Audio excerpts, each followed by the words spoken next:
Have you ever seen a royal king casually cruising on a heavy bike in a simple pant-shirt combo? Well, you're in for a surprise with Sultan Ibrahim Iskandar, the 65-year-old monarch, turning heads in Malaysia. From owning a jaw-dropping collection of over 300 luxury cars, including one rumored to be a gift from Adolf Hitler, to having a staggering $4 billion worth of land in Singapore, this king lives life on a whole new level. Watch till the end, because this is the trillionaire life of Sultan Ibrahim Iskandar. King Sultan Ibrahim Sultan Iskandar, a 65-year-old ruler from the southern state of Johor, is set to be Malaysia's king for the next 5 years. Now, this might sound strange to many, a king with a fixed term, much like elected politicians worldwide. However, Malaysia does things uniquely with a rotating monarchy, the only one of its kind globally.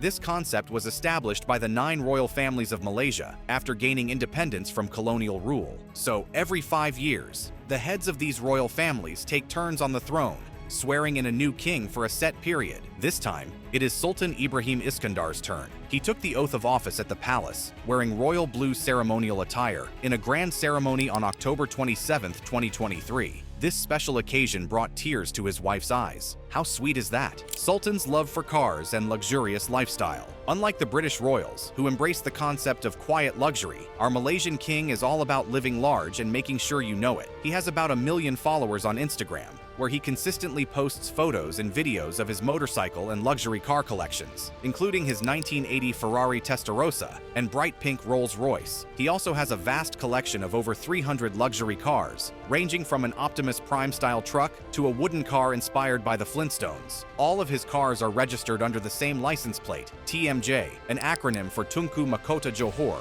which translates to Crown Prince of Johor. Fancy, right? And would you believe he even owns a 1936 Mercedes that once belonged to Adolf Hitler, who gave it to the Sultan's great-grandfather? When Germany went to war, Hitler was afraid of my great-grandfather, so he got the car delivered in England. And then after the war, the car was brought back here, jokes Johor Sultan Ibrahim, sharing a snippet with a media outlet back in 2013. Despite his passion for cars, this sultan has a particular fondness for various modes of transportation, with superbikes being a standout favorite. Annual motorcycle rides are organized in Johor to not only cater to his love for superbikes, but also to attract tourists and generate funds for the needy. The Sultan actively participates in these rides, often opting for his favorite Harley-Davidson motorcycle. Moreover, Sultan has also made history by being officially licensed to drive a train, a unique accomplishment that earned him a place in the Malaysian Book of Records. And when it comes to making entrances, this man certainly knows how to make a grand impression. He arrives in style with his fleet of luxurious private jets, which includes not 1 but 3 Gulfstreams and a jaw-dropping gold and blue Boeing 737. For example, during his inauguration, he took it to the next level, flying from his home state of Johor to the Malaysian capital of Kuala Lumpur in that very lavish golden blue Boeing 737. Now, that's how you make an entrance worth remembering. With all his extravagant wealth, he's considered one of the wealthiest men in the country. His official residence, the opulent Istana Bukit Serene, stands as a testament to his family's riches. Just take a look at the crown-shaped entrance, which radiates royalty and opulence in every way. And believe it or not, they have their very own private army, known as the Royal Johor Military Force. Quite surprising, isn't it? His overall fortune is estimated at a jaw-dropping $5.7 billion, but many believe Sultan Ibrahim's wealth goes way beyond that figure. Despite his high status, King Ibrahim likes to keep it real, often dining with his family at local restaurants. This shows how he can balance being royal and relatable. You can catch him sharing these down-to-earth moments on his official TikTok. Personal life? Ibrahim Iskandar has been the leader in Johor since 2010, overseeing a population of over 4 million in the second most populous state in Malaysia. His background includes both Malay and British heritage. His father, Sultan Iskandar Ismail, ruled Johor for nearly 3 decades and also held the title of King of Malaysia in the late 80s. The king's mother is an Englishwoman, Josephine Ruby Trevorrow. They divorced after 6 years of marriage, and the mother returned to England. When it comes to education, Ibrahim Iskandar has a well-rounded background. He attended school in Malaysia and even went to a military school in the United States. Today, he holds the position of Commander-in-Chief of the Johor Armed Forces, showcasing a strong military background. He underwent Special Forces training in the US, completing challenging tasks. During this course, he completed a solid 19 parachute jumps, half of which occurred at night. He earned the Green Beret and Wings, and is even a member of the US Navy Sea, Air, and Land SEAL team. Sultan Ibrahim is married to Raja Zareth Sofia, a member of Perak's royal family.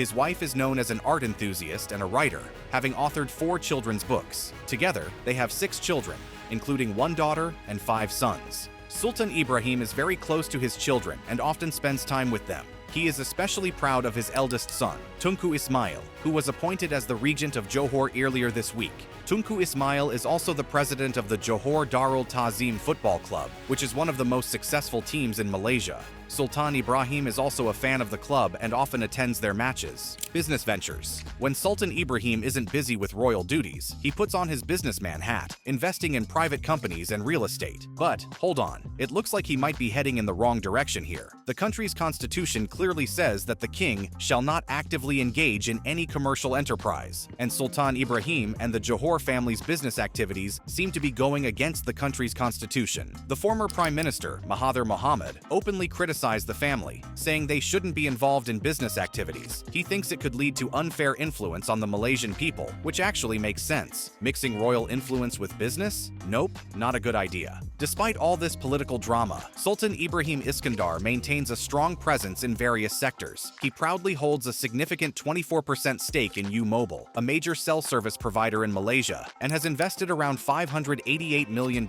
in various private and public companies. Additionally, he holds a substantial 40% stake in Maharani Energy Gateway, an oil and gas company in Johor. His real estate game is strong too, with a staggering $4 billion worth of land in Singapore. It's still under construction, but once finished, the development is expected to be half the size of Manhattan, with an estimated cost reaching a whopping $100 billion.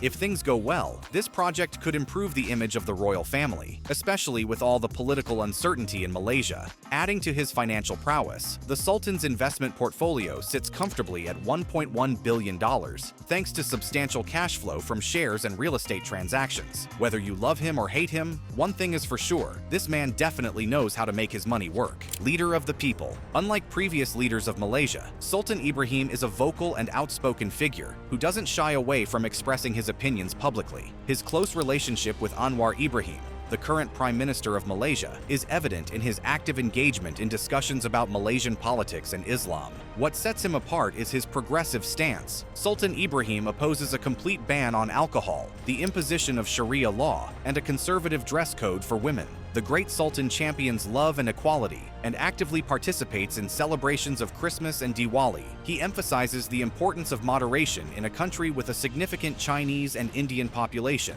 the majority of whom are not Muslims. The king has made it clear that his focus is on fighting corruption and strengthening unity in the country. Refusing to be a puppet king, he firmly stands with the people, not just politicians. There are 222 of you, lawmakers, in parliament. There are over 30 million population outside. I'm not with you, I'm with them, he was quoted as saying in the broadsheet. He also added, I will support the government, but if I think they are doing something improper, I will tell them. The new king says he wants to use his skills to bring stability to Malaysia in politics, the economy, and money matters. Sultan Ibrahim's straightforward and honest nature has garnered widespread appreciation, making him a popular figure among the public who value his genuine mindset. What are your thoughts? Will the people of Malaysia be able to connect with their new king? Let us know in the comments below. Whether Sultan Ibrahim becomes a better king for Malaysia with his no puppet king mindset is something only time will reveal. But while we wait, subscribe to the channel and check out these videos on your screen for more similar content.